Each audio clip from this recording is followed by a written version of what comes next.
Hi, boys and girls. Today we're going to read a story about pigs that has some facts in it. So it means it's a nonfiction story. And it's called All Pigs Are Beautiful by Dick King Smith and illustrated by Anita Duran. So listen for the facts in the story, the things that are true. There are little pigs and big pigs, pigs with long snouts and pigs with short snouts, pigs with ears that stick up and pigs with ears that flop down. But all pigs are beautiful.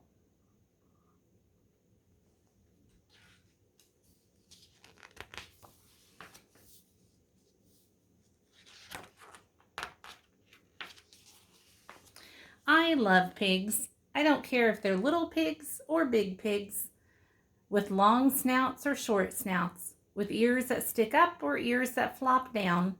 I don't mind if they're black or white or ginger or spotted. I just love pigs.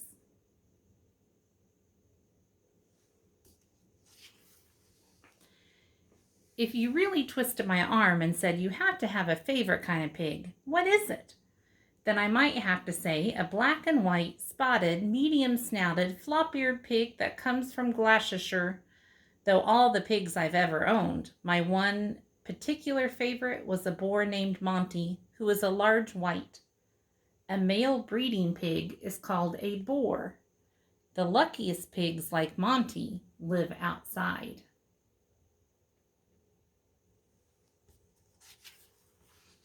Monty never looked very white because he lived out in the woods where there was a pond in which he liked to wallow.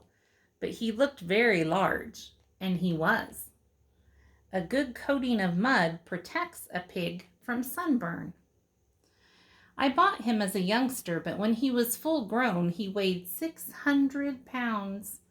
Monty was so gentle. When I went out to feed him and his 10 wives, he would come galloping through the trees at my call, a really monstrous and frightening sight to anyone who didn't know what a pushover he was.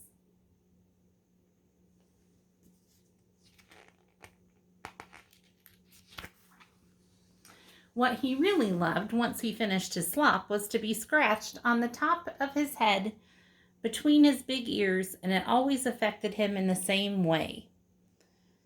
His eyes with their long pale lashes would close in ecstasy, and slowly his hindquarters would sink down until he was sitting on his bottom like a huge dog. Oh, this is lovely, you could almost hear him thinking. What more could life offer? A pig can eat everything you can and more besides. You couldn't digest grass and roots and tubers, for instance, but a pig can.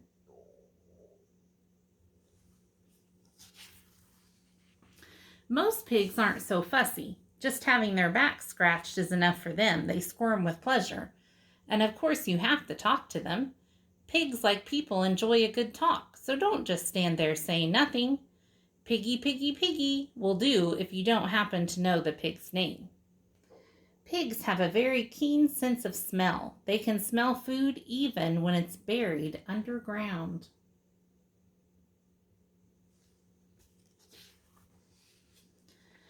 If I'm talking to a big fat sow and don't know what she's called, I usually call her mother or mommy. They like that. A female breeding pig is called a sow. Sows who live outdoors build large nests of grass, sticks, and bracken in which to have their babies. A sow normally has between 8 and 12 piglets at a time. Each piglet chooses its own private teat and returns to it for every feeding.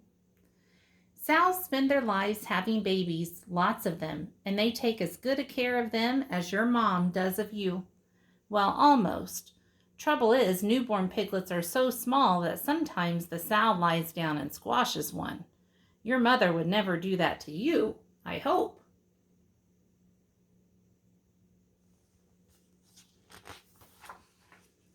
Of course, while you're busy talking to pigs, telling them how wonderful they or their babies are, the pigs are talking back.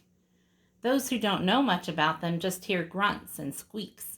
But there are all kinds of things that a pig might be saying to you if you understand the language. Young female pigs are called gilts.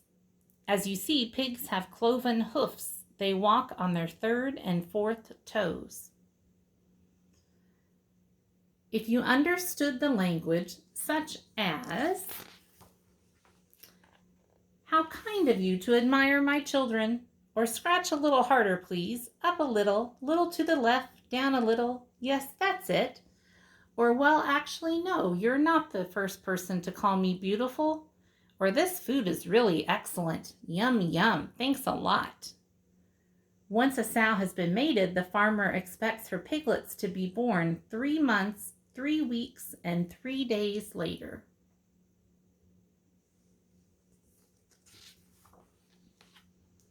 But of course, pigs, like people, aren't always sunny and good-tempered. And you might hear, "Hurry up, you stupid two-legged creature, I'm starving and you're late." Or "Don't you dare pick up one of my babies or I'll bite you." And do be careful, pigs have a horrible bite, so don't take any chances.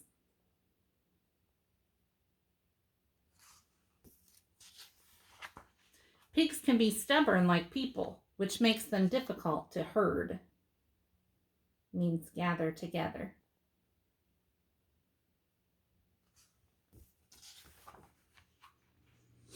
Pigs that are well taken care of and well fed rarely need the vet. A pig's insides are pretty much the same as ours too. Heart and lungs and liver and kidneys and stomach, they're all in the same places as ours are. And pigs, like people, can eat meat or vegetables or both. Like people, or at least people who have been potty trained, pigs have very clean habits and will never soil their own nests.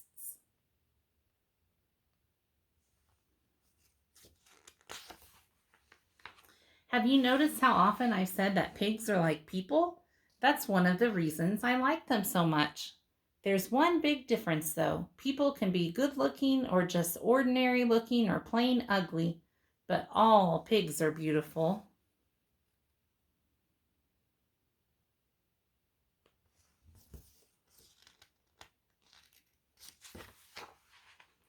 There are little pigs and big pigs, pigs with long snouts and pigs with short snouts, pigs with ears that stick up and pigs with ears that flop down, but all pigs are beautiful. That's the end of our story today, boys and girls. I hope you enjoyed our pig story. See you tomorrow.